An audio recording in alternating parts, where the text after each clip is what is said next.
It really breaks my heart to say this, but going to the movies is a dying thing. Good morning, good afternoon, or good evening, depending on when you're watching this. My name is Brandon Aries, and welcome to The Sanctuary. Are streaming services ruining going to the movies? I got this idea from last week's video talking about Glass Onion only being in theaters for a week. I accidentally said a month in the video, but check it out. But then a month later, it was released on Netflix. And I remember at that time thinking, well, that's dumb. So here lies the question.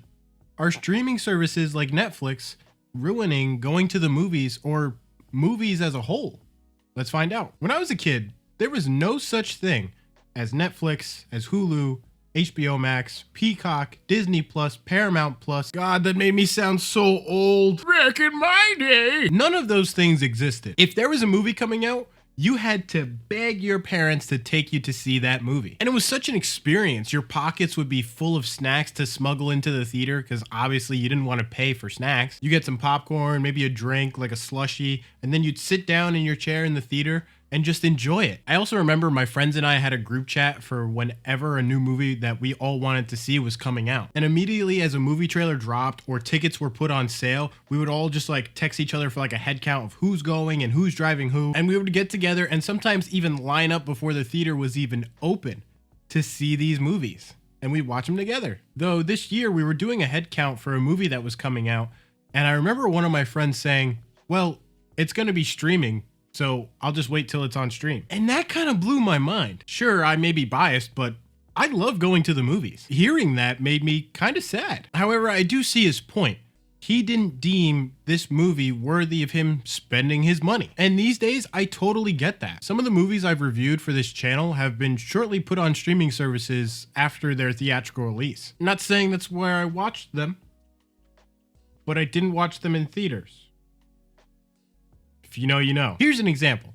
Halloween Ends was streaming on Peacock the same day it released in theaters. As some of you know, my friends and I love the Halloween franchise. Needless to say, some of my friends and I didn't see it in theaters. And that got me thinking that that's how most people think now. What? It's gonna be on Netflix in a month? I'll just wait till then. HBO Max is already streaming Black Adam. Stop. I am done speaking about Senor Pebble. Okay. Streaming services have also started to release new movies exclusively on their platform, meaning they don't even go into theaters, which to me kind of stinks because these new movies I feel like are worth being experienced in the theater, but some of them just don't see the light of day. Here's the tricky part. It's not necessarily that movie theaters are dying.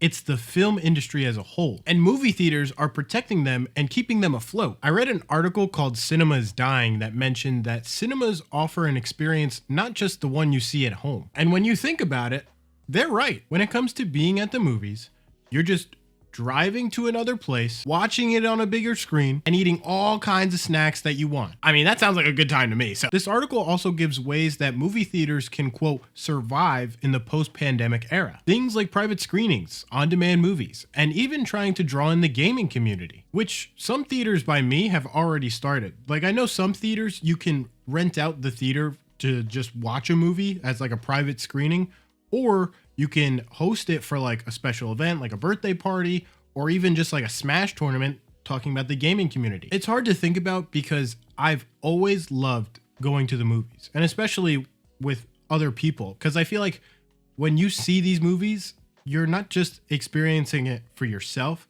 but you're also experiencing everyone else around you experiencing the same thing, but in a different way through each and every single different lens. Whoa. But you understand my point. I know there's some people that will see this as a moot point. Avengers Endgame and Spider-Man No Way Home were probably the craziest movie theater experiences I've ever had. But then you think about it, and let's say new movies didn't release in theaters anymore. They just went right to streaming services, so that the day that it comes out, you can easily just wake up, turn on your streaming service like Disney Plus or Netflix or Peacock, and you can just watch it. To me, that makes me sad because I would want to feel that experience of everybody anticipating joy, suspense, happiness, sadness, anger. I would want to experience all those feelings with an entire audience. But streaming services are saying, why? I was just thinking about when I went to the movies to see the sequel to Venom, Let There Be Carnage. I remember talking about it in a video where I had said, AMC should just make a streaming service, so I wouldn't have to leave the house anymore.